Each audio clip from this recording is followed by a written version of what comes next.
Hi guys, welcome to Joe beyond white code. இன்னைக்கு நம்ம கிச்சன்ல ஒரு புது ப்ராடக்ட் வாங்கியிருக்கோம். அது என்னன்னு பார்க்கலாமா? வாங்க. பிக்சர்லேயே தெரியுதா? பிலிப்ஸ் ஏர் ஃப்ரையர் தான் வாங்கியிருக்கோம். எப்படி இருக்குன்னு காமிக்கிறேன்.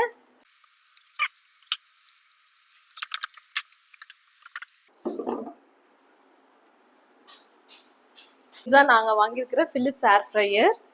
இது வந்துட்டு நாங்கள் ரொம்ப நாளாக வாங்கணும்னு நினச்சிட்டு இருந்தோம். சரி, இன்னைக்கு வாங்கிடலாம்னு சொல்லிட்டு நேற்று தான் போயிட்டு வாங்கிட்டு வந்தோம். ஓப்பன் பண்ணிடலாம். ஸோ நேற்று தான் போய் வாங்கிட்டு வந்தோம். ஓப்பன் பண்ணிடலாமா? வாங்க. ஸோ இது என்ன டிசைன்னு பார்த்தீங்கன்னா NA221.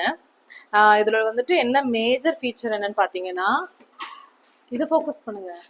என்னைய ஃபோக்கஸ் பண்ணிருக்கீங்க, ப்ராடக்டை ஃபோக்கஸ் பண்ணுங்க. ஏன்னா இது வந்துட்டு ஃபுல்லாகவே டச் ஸ்க்ரீனில் வந்துடும். அண்ட் ஆல்சோ நம்மளுக்கு இந்த விண்டோ, குக்கிங் விண்டோ மாதிரி கொடுத்துருக்காங்களே, இதில் நம்ம உள்ளே என்ன சமைக்கிறோன்றது டிஸ்பிளே ஆகும். நம்ம வெளியில இருந்தே நம்ம பார்த்துக்கலாம். ஓப்பன் பண்ணிடலாம். ஸோ இதுதான். ஸோ நிறைய ஒரு டிபேட் இருக்கு. என்னன்னு பார்த்தீங்கன்னா, ஏர் ஃப்ரையர் வாங்கலாமா வேண்டாமான்னு சொல்லிட்டு. ஏர் ஃப்ரையர் கண்டிப்பாக வாங்கலாம். இதை வாங்குறதுக்கு முன்னாடி நாங்கள் என்னென்ன பார்த்தோம்னா, air fryer is safe to யூஸான்னு ஃபர்ஸ்ட் பார்த்தோம். ஆமாங்க, கண்டிப்பாக இது சேஃப் டு யூஸ் தான். நம்ம டீப் ஃப்ரை பண்ணி சாப்பிட்றத விட இந்த மாதிரி ஏர் ஃப்ரையர் வாங்கி சாப்பிட்றதுல அக்ரிலமைடு அப்படின்ற ஒரு ப்ராடக்ட் வந்துட்டு கம்மியாக தான் வந்துட்டு ஃபார்ம் ஆகுது. ஸோ அதுதான் வந்துட்டு ரொம்ப பெரிய ஃபீச்சரு. அண்ட் ஆல்சோ இது கார்சினோஜெனிக்கா அப்படின்னு சொல்லிட்டு நாங்கள் யோசிச்சுட்டு இருந்தோம். அதையும் நாங்கள் வந்துட்டு சர்ச் பண்ணி பார்த்ததுக்கு டீப் ஃப்ரை பண்ணுறதை விட இதில் கார்சினோஜென்ஸ் வந்துட்டு ஃபார்ம் ஆகிறது கம்மி தான் அப்படின்னு சொல்லியிருக்காங்க. அண்ட் முக்கியமான இன்னொரு விஷயம், இது வாங்கும்போது எந்த மாதிரியான மெட்டீரியல் வாங்கணும்னு பார்த்தோம். அதில் வந்துட்டு BPA ஃப்ரீயும் செராமிக்கும் கோட்டடாக இருக்கணும் அப்படின்னு சொல்லி சொன்னாங்க. ஸோ இது நாங்கள் கேட்டதுக்கு இது டெஃப்லான் கோட்டட் தான் அப்படின்னு சொன்னாங்க. ஸோ இட்ஸ் ஓகேன்னு சொல்லிட்டு நாங்கள் வாங்கிட்டோம். ரெண்டுமே சேம் தான்ற மாதிரி. ஸோ இது எப்படி யூஸ் பண்ணணும் அப்படின்னா, நம்ம வந்துட்டு பிளக் ஜஸ்ட் ஆன் பண்ணிட்டு, நான் உங்களுக்கு டெமான்ஸ்ட்ரேட் பண்ணி காமிக்கிறேன். ஃபர்ஸ்ட் நான் சொல்லிடுறேன். நம்ம பிளக்கை வந்துட்டு ஆன் பண்ணிட்டு, இது வந்துட்டு ஸ்டார்டிங் பட்டனு. ஸ்டார்ட் பண்ணிட்டு நம்மளுக்கு என்ன ஃபீச்சர் வேணுமோ, என்ன வந்துட்டு குக்கிங் நம்ம பண்ணுறோமோ அதை வந்து நம்ம செலக்ட் பண்ணிக்கலாம். For example, if you are cooking சிக்கனை வந்துட்டு சூஸ் பண்ணிட்டோம்னா அவங்களே ஆல்ரெடி ப்ரீசெட்டடாக எல்லா செட்டிங்ஸும் வச்சுருக்காங்க. ஃபார் எக்ஸாம்பிள், சிக்கனுக்கு வந்துட்டு டெம்பரேச்சர் வந்து அவங்களே செட் பண்ணி வச்சுருப்பாங்க. 180 டிகிரியோ 120 டிகிரியோ அதுவே.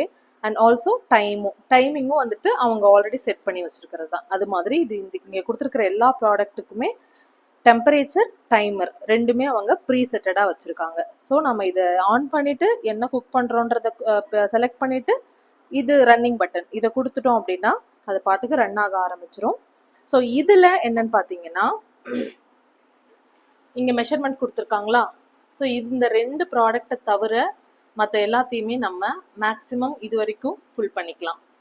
அதே மாதிரி இந்த 2 ப்ராடக்ட்டையும், இங்கே பிக்சர் இமேஜ் கொடுத்துருக்காங்களே, இந்த 2 ப்ராடக்ட்டையும் இது வரைக்கும் தான் நம்ம ஃபில் பண்ணணும். ஸோ இதோட கெப்பாசிட்டி 4.1 லிட்டரு. கிட்டத்தட்ட ஒரு 3 மெம்பர்ஸுக்கு இது கரெக்டாக இருக்கும். பார்த்தீங்கன்னா தெரியும். ஸோ நம்ம இதில் வந்துட்டு நம்ம என்ன குக் பண்ணுறோமோ அதை ஃபில் பண்ணிவிட்டு, நம்ம என்னென்ன இன்க்ரீடியன்ஸ் போடுறோமோ எல்லாமே போட்டுட்டு ஜஸ்ட்டு இதை உள்ளே ஃபிட் பண்ணணும். இதை ஃபிட் பண்ணிட்டு ஆன் பண்ணிவிட்டு என்ன ப்ரோக்ராம் வேணுமோ அதை செட் பண்ணிவிட்டு இதை வந்துட்டு ரன்னிங் பட்டனை கொடுத்துட்டோம்னா அது குக் ஆகிடும். குக் ஆனதுக்கப்புறம் அது எல்லாமே அதுவே ஆட்டோமேட்டிக்காக ஆஃப் ஆகிடும். அண்ட் அதுக்கப்புறம் நம்ம ஓப்பன் பண்ணி எடுத்து யூஸ் பண்ணிக்கலாம். தான் இதில் உங்களுக்கு ஏதாச்சும் இதில் டவுட்டுன்னா கமெண்ட் பண்ணுங்கள், நான் உங்களுக்கு அதை எக்ஸ்பிளைன் பண்ணுறேன். இப்போ நான் இதை ஆன் பண்ணி காமிக்கிறேன் எந்த மாதிரி இது ரன் ஆகுதுன்னு சொல்லிட்டு. ஸோ நான் ப்ளக் பண்ணிட்டேன். ஸ்விட்ச் ஆன் பண்ண உடனே உங்களுக்கு டிஸ்பிளே ஆன் ஆக ஆரம்பிச்சிரும். இப்போ வந்துட்டு நம்ம ஓப்பன் பண்ணி நம்மளுக்கான திங்ஸ் எல்லாம் வச்சுட்டு, ஜஸ்ட் க்ளோஸ் பண்ணிடுறோம். க்ளோஸ் பண்ணிவிட்டு இதை ஆன் பட்டன் ஆன் பண்ணிங்கன்னா உள்ளே நம்மளுக்கு அந்த குக்கிங் விண்டோ வந்துட்டு தெரிய ஆரம்பிச்சிரும். ஸோ என்ன ஃபீச்சர் வேணுமோ அதை நம்ம சூஸ் பண்ணிக்கலாம். இது வந்துட்டு மீட்டு, இது சிக்கன், இது ஃப்ரெஞ்ச் ஃப்ரைஸ், இது என்னென்னு ப்ரோக்ராம்னு தெரில, அது நமக்கு இப்போ கேட்லாக் பார்க்கணும். இது ஃபிஷ்ஷு, வெஜிடபிள்ஸு, பேக்கிங்கு. ஸோ இந்த மாதிரி எல்லாமே இருக்குது. எல்லா ஆப்ஷன்ஸுமே நம்மளுக்கு இருக்குது. இதில் நம்ம எது வேணுமோ அதை ஜஸ்ட் டச் பண்ணால் போதும். ஸோ இதில் நம்மளுக்கு டெம்பரேச்சர் ஆல்ரெடி ப்ரீசெட்டடாக வந்துருச்சு 180 டிகிரி செல்சியஸ், டைம் வந்துட்டு 21 மினிட்ஸ். இது மாதிரி எல்லா ஆப்ஷனுக்குமே அவங்க already preset temperature and timer கொடுத்துருப்பாங்க.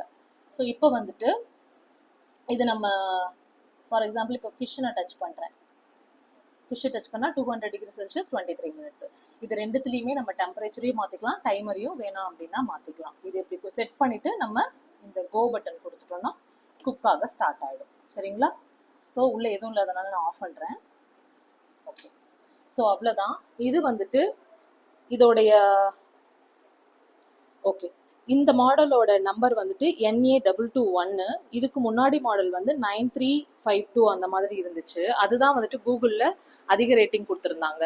அதே மாதிரி ஒரு மாடல் நீங்கள் பார்த்தீங்கன்னா அமேசானில் இருக்கும், அதுதான் ஹை ரேட்டடாக இருந்துச்சு. சரி, அதை தான் வாங்கலாம்னு சொல்லிட்டு நாங்கள் போய் பார்த்தோம்.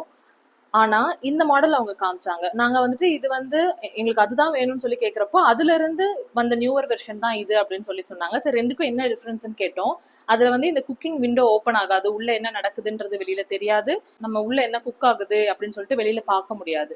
ஸோ இதில் அது இருந்ததுனால கொஞ்சம் பெட்டராக இருந்துச்சு. ப்ளஸ் ரேட்டு அது வந்துட்டு 8000 போட்டிருந்தாங்க. சரி, இதுக்கும் அதுக்கும் ரேட் டிஃப்ரென்ஸ் பார்க்கலான்னு பார்த்தோம். இது 8300 தான் சொன்னாங்க. சரி, ஓகே, நல்ல காஸ்ட் எஃபெக்டிவாக இருக்குன்னு சொல்லிட்டு இதையே வாங்கிட்டோம். அதுக்கும் இதுக்கும் பெருசாக டிஃப்ரென்ஸ் இல்லை, ஃபீச்சரும் நல்லா இருக்குது இது அப்படின்னு சொல்லிட்டு நியூவர் வெர்ஷனே நாங்கள் வாங்கிட்டோம். இதில் என்ன குக் பண்ணுறோம், எப்படி இதை நம்ம யூஸ் பண்ணணும்னு சொல்லிட்டு நான் ப்ராடக்ட்ஸோட வச்சு உங்களுக்கு டெமான்ஸ்ட்ரேட் பண்ணுறேன் இன்னொரு வீடியோவில். ஸோ இதை வந்துட்டு கொடுக்கும்போது என்னென்ன ப்ரிகாஷன்ஸ் பண்ணணும்னு சொல்லி கொடுத்தாங்கன்னா, கொஞ்சம் வென்டிலேட்டடான இடத்துல வச்சுக்கணும், நல்ல விண்டோ இருக்கிற இடம்னா ரொம்ப பெட்டராக இருக்கும். ப்ளஸ் அதோட ப்ளக் பாயிண்ட் வந்துட்டு கொஞ்சம் பெருசாக இருக்கும். அது சப்போஸ் உங்கள் வீட்டில் இல்லைன்னா நீங்கள் எக்ஸ்ட்ராவாக அட்டாச் பண்ணுற மாதிரி இருக்கும். நம்மளுக்கு வந்துட்டு வீட்டிலே இருக்கிறதுனால நம்ம யூஸ் பண்ணியாச்சு. இன்னொன்று வந்துட்டு இது எப்படி வாஷ் பண்ணணும், எந்த மாதிரி டேக் கேர் பண்ணிக்கணும்னு பார்த்தீங்கன்னா, கீழே இருக்கிற அந்த ஸ்டாண்ட் மட்டும்தான், அந்த ஸ்டோரேஜ் கண்டெய்னரை மட்டும்தான் நம்ம எடுத்து நார்மலாக வாஷ் பண்ணிக்கலாம். சோப் சொல்யூஷன் வச்சும் வாஷ் பண்ணிக்கலாம். பட் வந்துட்டு அந்த கம்பி நார் மாதிரி இருக்கும் இல்லையா, அதை மட்டும் நம்ம யூஸ் பண்ணக்கூடாது. பட் இந்த மேஜர் கம்பார்ட்மெண்ட்டை தண்ணி படாமல் பார்த்துக்கணும். இதில் எந்த வாட்டர் ரிலேட்டடான விஷயமும் படவே கூடாது. ஜஸ்ட் நம்ம ஒரு கிளாத் வச்சு, ட்ரை கிளாத் வச்சு ஃபுல்லாக டஸ்டிங் மட்டும்தான் பண்ணணும். அவ்வளோதான் இதோடைய இது. ஸோ நீங்கள் வீட்டில் வச்சுருக்கீங்க, யாரெல்லாம் ஏர் ஃப்ரையர் வச்சுருக்கீங்கன்னு சொல்லுங்கள், அதை எப்படி யூஸ் பண்ணுறீங்கன்னு சொல்லுங்கள். நான் இதில் வந்துட்டு என்ன சமைக்கிறேனோ அதை உங்களுக்கு காமிக்கிறேன். அப்புறம் என்ன, அவ்வளோதான். பை.